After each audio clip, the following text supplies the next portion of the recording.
Viajando, claro, está feliz. Oiga, ya está listo nuestro invitado, como dijo Melissa, por favor. Don David Sayer, antes de que me peguen aquí, Flor o Melissa, coño, qué barbaridad. Yo les he dicho, cuando los invitados están invitados y ellos aceptan, ellos se someten Qué bárbaro. a la agenda de uno. No, uno no se somete a la agenda de los invitados. Los invitados se someten a la agenda del medio. Ajá. Don David Sayer, buenos días, bienvenido. Buenos días, ¿cómo estamos? Muchas gracias por la invitación. David Sayer, panameño, economista de profesión, ha comunicado que va a aspirar o está aspirando a ser candidato a diputado por qué circuito, David? Circuito 83, lo que antes era 87. Que eso es Bellavista y Betania. Bellavista, Ancón, Betania y el resto de la ciudad. Por la libre postulación. Y bueno, generó algún comentario porque David Sayer, no sé si todavía es PRD o si renunció al PRD, pero digo, no, yo voy por fuera del PRD y voy por la libre postulación. Lo primero, David, yo creo que sería interesante que la opinión pública conociera ese proceso de análisis que hizo David Sayer de si es miembro de un partido, ¿por qué decidió ir por la libre postulación? Bueno, yo primero decidí, muchas gracias nuevamente por la invitación, saludos a Melissa, a Gonzalo, a Flor y a los radioescuchas. Yo primero decidí salir del PRD, especialmente por el cambio de la junta directiva que ocurrió el 15 de mayo. O sea, yo renuncié exactamente un mes después del cambio de la junta directiva del PRD, porque no me sentía representado por esta nueva junta directiva, y no solamente mi persona, muchas personas de mi familia, que obviamente fueron familiares de quien funda este movimiento, aunque nunca tuvo inscrito, Omar Torrijos nunca tuvo inscrito en el PRD, el descontento de nuestra familia y muchos de nosotros con la nueva directiva, que sentimos que no representa a los ideales, y también que esta directiva ha perdido el norte y que se ha enfocado mucho en clientelismo y o sea, en convertir al PRD en un partido que en vez de tener un programa, una ideología o discusiones, se ha ido a un partido que básicamente los líderes son aquellos que apuestan por el clientelismo y por un sistema de obtención de curules a través de un sistema clientelista. Y eso hace entonces que usted diga, voy por la libre postulación. Sí, a eso y obviamente otra serie de cosas hacen que yo renuncie del partido y ahí acto seguido también renuncié a mi puesto en el gobierno. Más bien, bueno, traté de presentar la renuncia, pero me destituyeron al día siguiente. Pero bueno, al final yo también sí tenía aspiraciones para una candidatura de libre postulación, no solamente por lo que he hablado, sino también porque mis ideas nunca han sido las ideas de la médula del PRD, aunque siempre había posibilidad en estas grandes carpas que tienen los partidos. Ustedes ven las grandes carpas, por ejemplo, el Partido Republicano, el Partido Demócrata, donde en el Partido Republicano están los conservadores, pero también están los liberales, lo mismo en la mayoría de los partidos, lo mismo el Partido Demócrata. En los partidos de Panamá también se estilaba así y había cabida, pero mis ideas no son las ideas del centro izquierda. Esa otra serie de cosas, ¿pudiera decirnos cuáles son? Porque clientelismo político siempre se ha denunciado. ¿Cuáles son esas otras cosas que quizás le obligaron a usted a salir del PRD y a renunciar al puesto que tenía en el gobierno? Bueno, más o menos hay que recordar, antes que David Sayer ensaye su respuesta, hay que recordar que David Sayer, cuando la administración Cortizo comenzó, fue viceministro del MEF. Y luego el viceministro del MEF pasó a un cargo no menos importante como director de la UAF, la Unidad de Análisis Financiero. Y luego de pronto, yo también me sorprendí, ¿qué está pasando? David Sayer es una persona conocida como economista y conocida también por su militancia del PRD. Algo debe estar pasando, sin duda. Sí, bueno, el PRD se ha movido mucho más a la izquierda de lo que a mí me hubiese gustado. por décadas realmente el centro fue lo que prevaleció en el PRD. Bueno, eso era lo que profesaba Omar Torrijos. Él trataba de decir que ni con la izquierda ni con la derecha, pero el PRD se empezó a mover hacia la izquierda y también la administración. Y, por ejemplo, yo me opuse rotundamente a las medidas y lo hice internamente, no lo podía hacer público, a las medidas excesivas de confinamiento. Yo sabía que iba a pasar lo que está pasando ahora. Sabemos que la mitad, o cuidado que más, de los problemas que tenemos se deben a esa consecuencia que viene de uno de los peores confinamientos del mundo, y que al final no es que tuvo grandes repercusiones en el tema de salud. Bueno, se ha probado que esto de los confinamientos no necesariamente funcionan, y a mí me parecía una violación inconstitucional, una violación a la libertad individual, una violación al derecho de libre tránsito, una violación al derecho nadie te puede quitar el derecho al pan.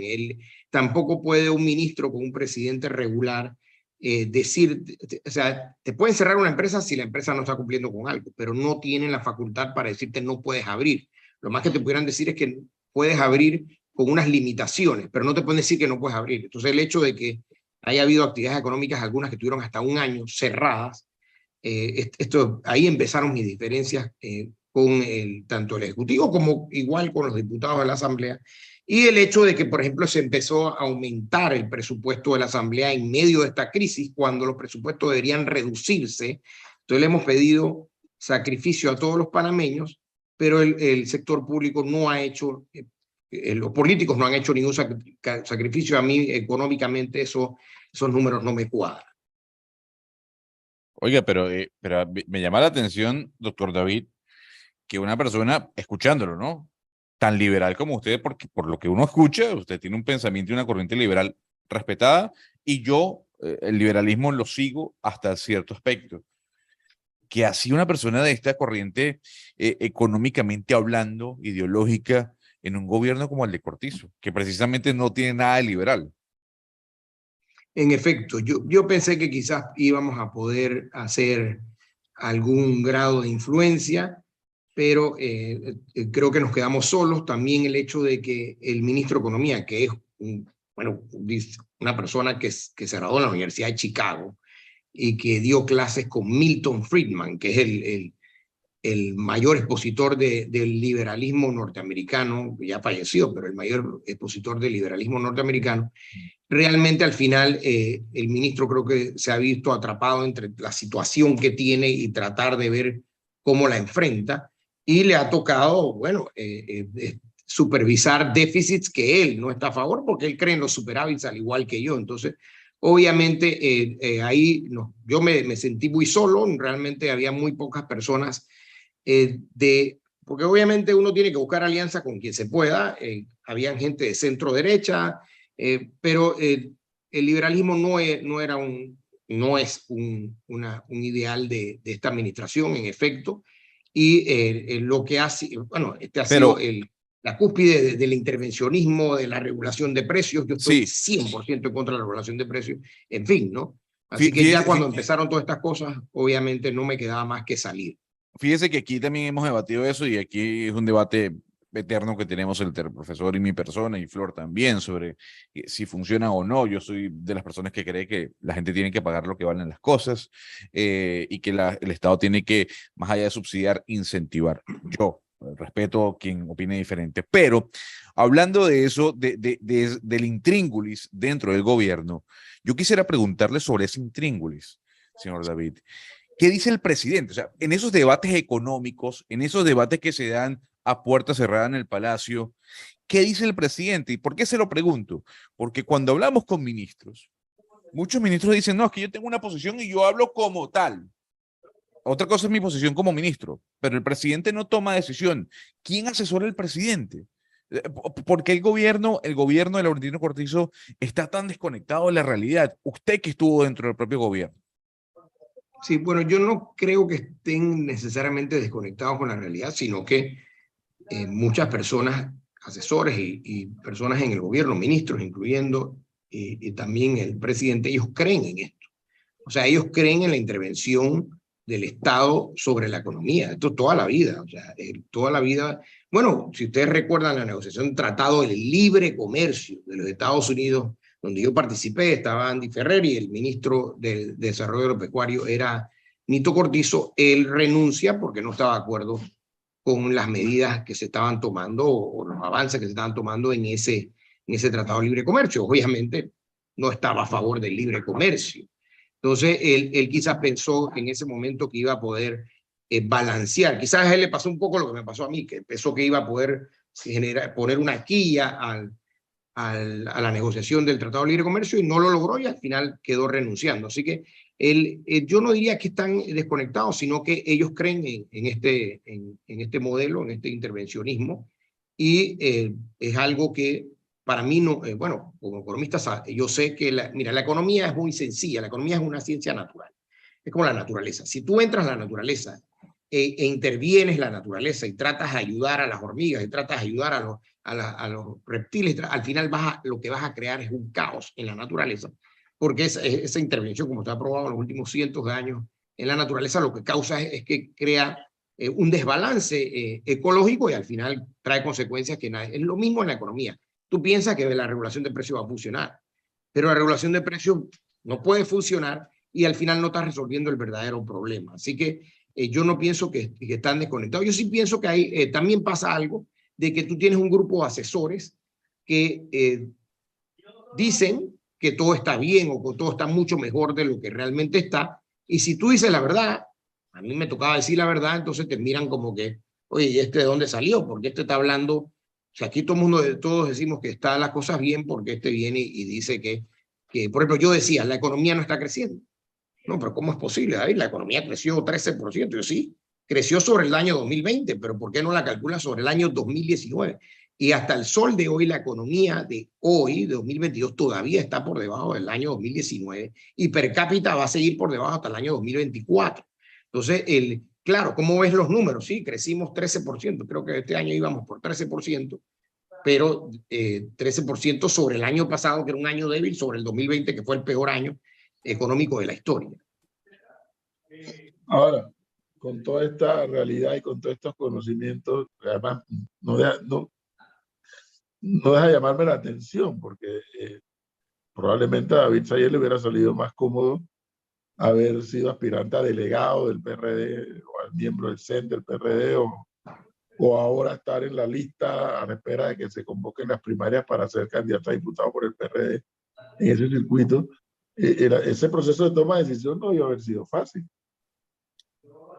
No, en efecto, pero se hizo mucho más fácil cuando uno ve que, por ejemplo, el partido actualmente, la cúpula del partido tiene controlado todo el partido desde arriba hacia abajo. Ese no es el partido que conocíamos hace 10 años, porque ahí ha habido cientos de miles de inscritos por la nueva cúpula. Y, por ejemplo, a mí me hubiera tocado competir contra Crispiano Adames, que es presidente de la Asamblea segundo año consecutivo, quien tiene un presupuesto de 155 millones. Y a pesar de que digamos lo que sea, profesor, los funcionarios públicos con frecuencia, uno dirá, bueno, por ahí vimos unos videos del presidente de la Asamblea. Yo no sé si eso es campaña o no, porque ellos pueden decir, no, está visitando su circuito. Bueno, pero está visitando su circuito y tiene un presupuesto de 155 millones. ¿Cómo compite un ciudadano de a pie como tú, Edwin, o mi persona, contra ese presupuesto? O sea, realmente es casi imposible. Y de segundo está Héctor Brands, que tiene un ministerio de deportes, prácticamente el ministerio de Pandeportes, y tercero la gobernadora, la actual gobernadora. Entonces, la competencia es realmente, no es igualitaria. La ventaja que tienen los ciudadanos de a pie es que obviamente el desgaste que tienen los funcionarios públicos es alto, pero en los circuitos, que la mayoría hay tanto clientelismo que no importa el desgaste que tengan, si tienen los recursos para, no sé si decir, bueno, es que el problema de estos recursos es que todos estos subsidios, planillas y demás del clientelismo se convierten en una compra disfrazada de votos. O sea, al final eso es lo que está ocurriendo. Esto no lo digo yo, esto lo dice Hans Hermann Hoppe, el economista alemán, pero que estuvo toda la vida en Estados Unidos, en la Universidad de Nevada, en Las Vegas, de que todos estos programas, ustedes de verdad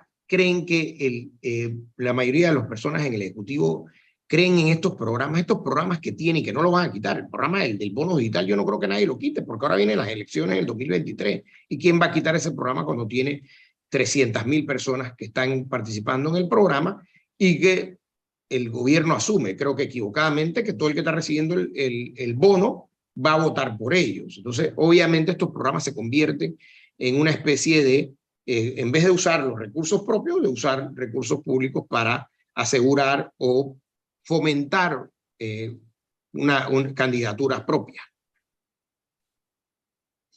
Ahora, ¿qué te dicen a la gente que le has comenzado a pedir firmas para apoyar esta aspiración a ser candidato por la libre postulación? ¿Qué está diciendo la gente? Porque ya ahora, aspirando por la libre postulación, ya no necesariamente tienes que hablar exclusivamente con la gente del PRD, sino también con el resto de los ciudadanos que no necesariamente son PRD. Bueno, en efecto, la mayoría de las personas que me han firmado no son PRD, aunque también me han firmado muchas personas que militan en el partido, que ya sea porque me apoyan o porque están descontentos. Algunos no están descontentos, simplemente lo apoyan a uno. Recuerden que usted puede firmar para cualquier persona siendo miembro de un partido. Hay mucha gente que no sabe eso y eso no te va a afectar en lo más mínimo. Mira, la principal comentario u objeción que me ha tocado recibir a mí o a mis activistas es el hecho de que la gente está realmente harta, de verdad. Una cosa impresionante. Yo diría que, cuidado que entre 30 y 45% de las personas con que hemos hablado, donde uno le llega y dice, no quiero saber nada de política, no quiero saber nada, no quiero firmar nada, no quiero... claro, muchos piensan que es un partido político. Obviamente cuando uno dice que es por la libre postulación, eso cambia un poco, pero la gente está harta de los partidos, la gente está harta de la política, la gente está harta. Yo te diría que, por ejemplo, en mi circuito, que hay un circuito de gente de edad promedio mayor, o sea, más del 50% del circuito tiene más de 40 años, o cerca, más de 30 años, más de 35 años. O sea, un circuito que, como bien sabes, Edwin, el circuito de la ciudad capital que se ha ido envejeciendo, que nos hemos ido envejeciendo. Las personas me dicen, mira, yo tengo ya 30 años, 20 años, lo que fuese, votando y esto no resuelve nada. La gente también está consciente de que los subsidios que les están dando, todos los regalos, lo que fuese, no les funcionan. La gente sí me dice, mira, no, mucha gente me dice, no te puedo firmar porque yo apoyo al diputado tal y si te firmo voy a perder ese apoyo, voy a perder lo que sea que están recibiendo. Recordemos que en mi circuito no solamente está Cristiano, también está Cheyo Galvez. Y entonces la gente tiene temor de perder su clientelismo. Algunos me dicen, no, es que tengo a mi esposa nombrada, a mi hermano nombrado, y si te firmo voy a perder el puesto, por más que uno le diga que es confidencial. Así que las objeciones son principalmente eso. En lo que es la clase media, yo diría que es en los barrios populares. En la clase media, la gente sí me dice, es muy temprano, quiero leer las propuestas, quiero analizar. La clase media sí piensa mucho más y quiere analizar, y sí siento que hay un poco de favor a las candidaturas de libre postulación, porque ya la gente está hasta aquí con los partidos políticos, y eso es un sentir general. ¿No le afecta, señora Sayed, venir casualmente de un partido político, en este caso el PRD, que es partido de gobierno? ¿Eso no le afecta? ¿La gente le cree? ¿Lo ven como un real independiente? Bueno, yo creo que tanto el sector gubernamental se encargó de aclarar eso, porque una vez yo renuncié y todo esto, hubo una serie de campañas, etcétera, en las redes en contra mía, pero también cuando la gente me oye hablar, se da cuenta que mis ideas no son las del PRD. Por ejemplo, yo estoy total y rotundamente en contra del control de precios, total y rotundamente en contra del proteccionismo, y así una serie de cosas. Yo y lo he dicho, y miren, algo sorprendente, la mayoría de los ciudadanos que yo hablo, que están recibiendo subsidios, están en contra de los subsidios, de verdad. Estoy hablando en este circuito. Yo estoy en contra de los subsidios, a mí no me parece, o sea, puede ser una curita que uno pone mientras la persona está sangrando, eso lo entiendo, pero nadie puede estar sangrando por la misma herida por 30, 40 años. O sea, el subsidio tiene que tener un periodo y tiene que tener un acompañamiento para que la persona consiga empleo. Eso es lo que ocurrió, por ejemplo, en la ciudad de Nueva York. Los subsidios se tenían que transformar en empleos en menos de 2 y 3 años. O sea, la persona que está en el programa de subsidios tenía que evolucionar hacia un empleo en menos de 2 años. Y, por ejemplo, en Nueva York, cuando se reformaron los programas de subsidios, de 4 millones de subsidiados bajó a 1 millón y los otros 3 millones quedaron nombrados en la empresa privada, porque no es evolucionar hacia un empleo en la empresa pública, en las instituciones públicas, sino en la empresa privada. Me sorprende la cantidad de gente. Me dice, sí, uno me dice, yo estoy recibiendo subsidios, 120, el bono digital, pero yo no quiero eso, yo quiero trabajar, me decía. Y no quiero trabajar para el gobierno. La mayoría me decía, yo no quiero trabajar, yo quiero trabajar en la empresa privada donde cotizo y me jubilo. O sea, la gente está consciente, tan siquiera en este circuito, están conscientes de que esta dádiva, o como queramos llamarlo, no es algo que nadie se siente orgulloso por estar cobrando esto, y la mayoría me dice, yo prefiero trabajar 1000 veces que seguir cobrando los $120 o lo que fuese que están recibiendo subsidios. Así que hay mucha madurez en eso. Don David Sayed, y culmino preguntándole, deme 3 razones por la cual los ciudadanos del circuito, ¿cómo que? 8-3 ahora, ¿no? Sí. Debieran darle la firma a David Sayed para que sea candidato por la libre postulación. ¿Cuáles serían 3 razones? Bueno, te voy a dar las 3 que yo pienso. Primero, yo creo o sea, estoy convencido que el problema que hay, y eso se lo he dicho a todos los ciudadanos, me dicen, bueno, ¿y usted qué va a prometer? Y yo digo, es que el problema son esas promesas. Si yo voy y prometo que les voy a dar el cielo y la tierra, que prometo esto, que les voy a dar, ahí comenzó el problema. Porque para yo poder cumplir con esas promesas, entonces voy a tener que quitarle impuestos para poder cumplir con las promesas. Yo pienso que es al revés. Yo lo que he estado hablando es que lo que se necesita, especialmente con la clase media en este circuito, es que le quitemos menos impuestos. La clase media está cargando, bueno, todos los que están en este programa, que somos clase media la mayoría, estamos cargando con el sistema de impuestos. Somos los que más impuestos pagamos, porque sabemos que de cierto nivel hacia arriba hay exoneraciones, hay incentivos, y los que están de cierto nivel hacia abajo no pagan impuestos sobre la renta, por ejemplo. Entonces la clase media es la que más impuestos paga, también porque más ITBMS paga. Dirán, bueno, pero espérese, alguien que gana menos de $500 paga ITBMS. Bueno, no necesariamente, porque la mayoría de lo que consume es comida, y la comida no paga ITBMS. Ya cuando uno empieza a subir su ingreso, digamos, a $900 al mes, entra y digamos que se consume 700 de eso, una buena parte de lo que consume paga ITBMS. Entonces, en ITBMS pagas más, pero también pagas más impuestos sobre la renta, porque el impuesto sobre la renta comienza en $843 al mes. Entonces, yo lo primero que estoy planteando es que tenemos que darle más poder al ciudadano, y para eso tenemos que quitárselo a la casta política, y para quitárselo a la casta política tenemos que bajar los impuestos. Porque mientras el problema, y ese es mi segundo punto, la solución al problema de la corrupción es una solución compleja, hay 4 puntos, no voy a entrar en ellos a menos que quieran, pero la solución al problema de la corrupción comienza con bajar el presupuesto a las instituciones públicas, comenzando con la Asamblea, pero siguiendo con las demás. Todas las instituciones públicas tienen que bajar su presupuesto, en la gran mayoría. Uno podrá hacer excepciones, pero yo no estoy seguro.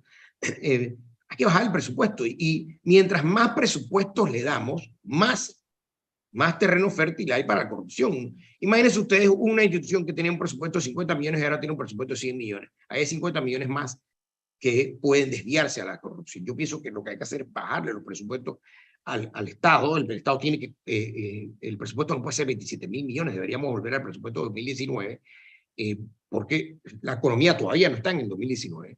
Así que ese es mi segundo punto. O sea, primero hay que devolver el poder al ciudadano. Para eso le tenemos que quitar menos impuestos para que tenga más poder para invertir y gastar por sí mismo.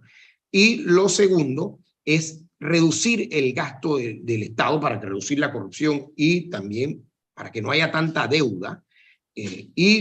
Por último, tenemos que quitar las barreras que hay a la clase media y a todos para poder entrar en los mercados, que es lo que ha formado los oligopolios, que es lo que está subiendo los precios, y que es lo que hace que, por ejemplo, Edwin, si tú y yo decidimos que nos vamos a meter en el sector X, que no voy a decir el nombre, pero te puedo decir el nombre privado, ese sector X el que estoy hablando requiere de un aporte en efectivo a patrimonio de $2.5 millones por ley.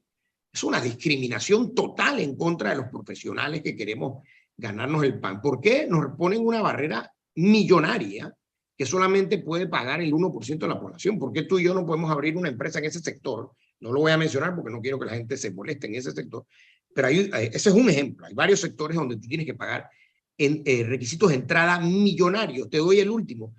Yo no puedo ejercer la asesoría de inversión en este país porque la ley en el año 2011 cambió y requiere que yo deposite $150,000 en efectivo como patrimonio, que te voy a decir, digamos que tengo los 150,000, no los quiero dejar congelados en una cuenta. O sea, eso es absurdo. ¿Por qué yo no puedo dar asesoría de inversión sin necesidad de congelar $150,000 en mi patrimonio?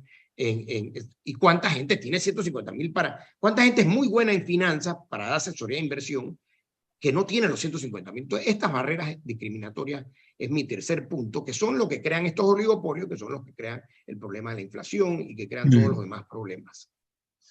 Bueno, don David Sayed, entonces buena suerte y éxito en esta misión que se ha impuesto. Bueno, perfecto. Muchas gracias, profesor, y muchas gracias a todos los demás panelistas y a los radioescuchas. Así que quedamos a la orden cualquier cosa y le agradecemos mucho el tiempo. Gracias. Muy amable. Suerte. Entonces...